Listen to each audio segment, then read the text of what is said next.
Top 10 ko sa introduction video ng Miss Universe Philippines 2025. Hello Caruelas, mabuhay! This is Gazel Ortega and welcome back to my YouTube channel.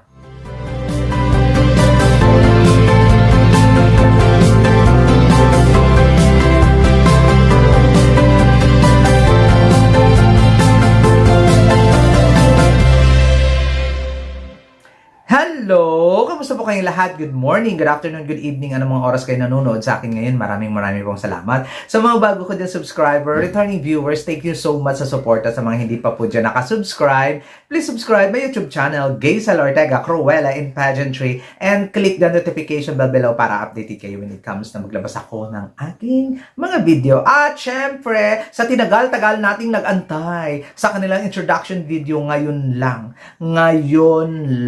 dumating.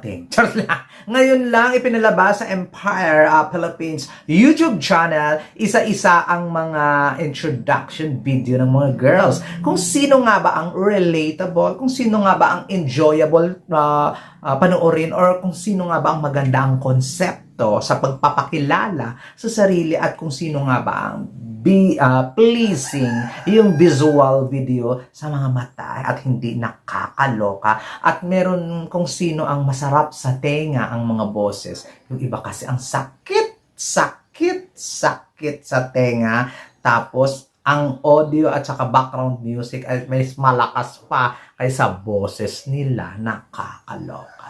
So ayan po ang criteria for today's video. Sabi ko nga rin kanina, yung relatable, yung enjoyable, masaya lang, authentic lang, sarap panoorin, sarap pakinggan. Yung konsepto maganda kung paano i-present yung sarili, at yung visually pleasing sa mga mata, at saka sa tenga ay maganda pakinggan at hindi nakakayamot. May mga ganun kasi, ang ganda ng pinapanood mo pero ang sakit sa tenga. Ganon. Ganon. So ito na ang nakalap ng aking top 10. Diva, nakakaloka. At eto pa ha, ayaw ko nang pinopromote ang lugar. Sarili mo muna bago lugar. Naintindihan ko naman yung nirepresent mo, pero sarili mo muna. Kung ano ka, o ng bonggang-bongga. Ayaw ko rin yung minememorize. Halatang halata ng bonggang-bongga. Minememorize. At ayaw ko nun parang nagre-report. Nakakaloka. Parang nagre-report sa klase, o kaya thesis defense ba ito? At ayaw ko rin yung halatang nagbabasa ng prompter. Halata talaga, bi. At ang pinakaayaw ko, advocacy. Introduce yourself. Introduction to ng sarili mo, hindi ng advocacy. Charot lang po. So alam na ninyo, eto na ang aking top 10. Number 10 sa aking listahan, Tarlac, siya sa Lacuna. Actually, pleasing sa mata ang kanyang video. Maganda ang konsepto, maganda ang pagkatagni-tagni ng bawat mga salita. Pero hindi lang talaga lumukob sa katawang lupa ko ang message na gusto niyang iparating. Pero napakaganda tingnan, maganda si Ms. Saza Lacuna, magandang video, magandang introduction. Yun lang talaga, parang hindi nag-hit doon sa aking puso ng bonggang-bongga. But still, number 10 sa aking listahan, Tarlac. My number 9 sa aking listahan, Pasay. O, diba? Personality baka mo, ayun. Kunento na doon na dati siyang nagbabasketball, nagbabalibol, na kakashoot siya ng bola habang kahit naka-heels siya. Ganon! Yung mga hindi namin alam tungkol sa inyo, hindi yung alam na namin ni pajulit-julit. Charot lang. Yung ipapakilala mo yung sarili mo kung ano ka ng bonggang-bongga. Kaya nilagay ko sa aking number 9, Pasay, Amanda Russo. Ngayon, punta naman tayo dito sa number 8. Number 8, Occidental Mindoro. Super cute. Nandun talaga na naglulutsong tinik siya, nag-Chinese garter siya. Ang cute! Sana all, diba? At saka yung kanyang childless moment, ikinento niya.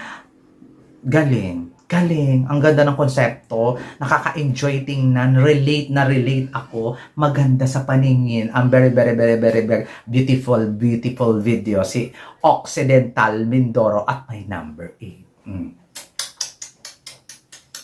Ngayon, number 7 naman tayo. Cebu City, Gabby Carvalho. Hindi man siya ipinanganak sa mahirap na pamilya at mayaman at doktora ang lola mo, pero ipinakita niya yun ang kasimplihan ng buhay niya. Di ba? Ang dami niyang ginawa doon para ipakilala ang sarili niya at super relate ako kahit hindi ako manyaman. Charot! O, di ba? Ang galing ni Gabby Carvalho doon ng bonggang-bong.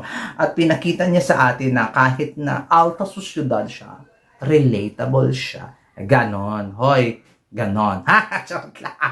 At syempre, number 6 sa aking listahan, Baguio City. Yung mga dumarating sa mga sinasalo niya, ang bonggang-bong, ipinapakilala niya yung sarili niya sa mga bagay-bagay na nadadampot or nakukuha niya.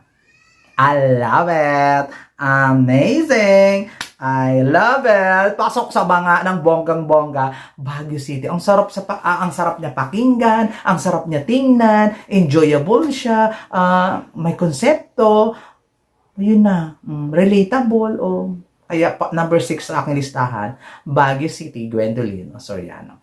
Eto naman, dito na ako sa aking top 5. Number 5 sa aking listahan,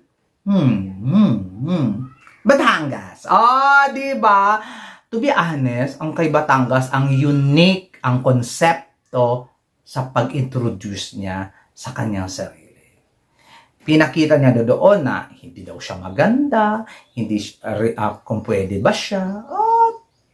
May mga ganyan-ganyan, ikot-ikot pa siya sa My gosh, amazing! Sobrang relatable, sobrang enjoyable yung video niya kahit na hindi umabot yan ng 1 minute. Ang sarap niya tingnan sa visually pleasing ang kanyang video. Yung konsepto talaga is amazing. Perfect. Sinong nag-isip niyon? Bravo! Bravo talaga ng bonggang-bongga. Ito kay Miss Batangas at may number 5.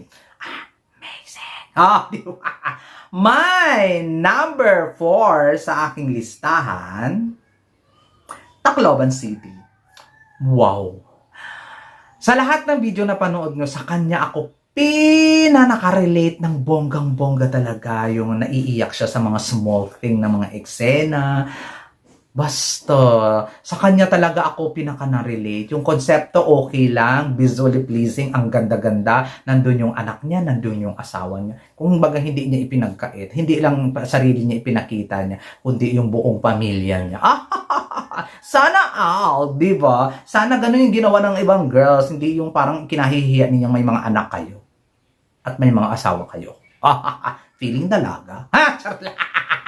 Charot lang. That's why I love Tacloban City at my number 4 talaga. Nag-enjoy ako sa video, nakarelate ako sa video, ang ganda din ng konsepto. Hindi naman masyadong bongga yung konsepto unlike kay Batangas, pero I love it. Pasok sa banga at number 4. Number 3 sa aking listahan,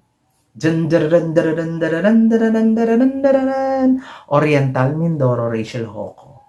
Kita ninyo yung pader? Sa napakadaming mga shash na feeling mo. Ang ganda ng pader mo. Grabe! As pinakita talaga sa atin ni Rachel Hoco kung ano siya nung bata siya. Mahirap lang sila. Tapos, sumasali siya sa mga pageantera siya. Nag-abroad siya. Lahat. Ang dami niyang kwento. At yun na yun mismo ang Rachel Hoco na nakilala ko as content creator. Walang pagbabago. As in amazing na ganda. Nako, sana ganito ang mga konsepto ng ibang girls. I'm so excited pa naman na makilala yung ibang girls. Pero si Rachel Hoco nagbigay sa akin ng from this and to this. Diba? Amazing. I love it. Kaya number 3 sa aking listahan, Oriental Mindoro. Amazing talaga. Yung mga taga Mindoro amazing kayo gumawa ng konsepto Brainy yung mga team nyo Palakpakan tayo dyan. Ng bonggang-bongga. At eto na. Number 2 sa aking listahan, Taguig, Katrina Ligado. Di ba nilaro? Pinangbabas niyo ako sa 8 Mountains. Pwes, itong gagamitin ko para umangat at makuha ang corona. O, diba? Amazing yung konsepto, the visual, doon siya sa mga, amazing talaga. Walang nakakaloka. Kumbaga, ginamit niya yung kahinaan niya para i-introduce yung sarili niya. Yung pambabasya kanya, ginamit niya yun para i-introduce yung sarili niyang bongga. At nagbaboxing pa siya. Bish, ganon. Bish, ganon. Bish, ganon. Na, sana all, diba? I love Taguig at may number 2. Eto na, number 1 sa aking listahan, walang kaduda-duda, walang pag-iimbot, walang halong kaplastikan, Quezon Province at Atisa Manalo. Eto na. Sinasabi ko sa inyo, eto ang tunay na Atisa Manalo. Ayoko nung last year, naloka ako. Eto talaga, authenticity, real Atisa Manalo, and bubbly Atisa Manalo. Nakakaloka. Amazing ang kanyang ipinakita sa video. Wala ka nang hindi siya natutulog, hindi siya naliligo. Ew! Pares tayo. Relate, di ba? Hindi natutulog hindi natililigo sa 3 araw. Relate. Nakakaloka yun talaga. Kumakanta ng stupid love. Di ba? Nang ma-in-love ako sa'yo, di ba? Sarap! Relatable, enjoyable, konsepto amazing, visually pleasing, ang beautiful. Wala ka nang hahanapin pa. Perfect. Walang pinromote na lugar, walang pinromote na advocacy, hindi nag-memorize, hindi nag-report, hindi nagbabasa. Sino pa ba? Syunga ka na kung hindi ang number 1 mo siya. At walang halong kaartihan. That would be all, and this is Gazel Ortega. Ayan po ang aking top 10. Comment down below lang kayo kung anong masasabi ninyo. Para akong tama. Naalala ko tuloy. Ganun-ganun si Katrina. Nakakalo. Nang ma-in-love ako sa iyo. Ayan, sana ganun, no? Sa susunod na Miss Universe Philippines na next year, ayusin niyo yung introduction niyo, Para bongga, huwag niyo kayo, may advocacy. Tigilan niyo nga ako dyan sa advocacy niyo para namang nila, parang tinututuod din ninyo yan. Pakalilan niyo muna yung sarili niyo para malaman namin kung anong trip niyo sa life. Di ba? Paalam! Mapikon ang mapikon. Truthfulness.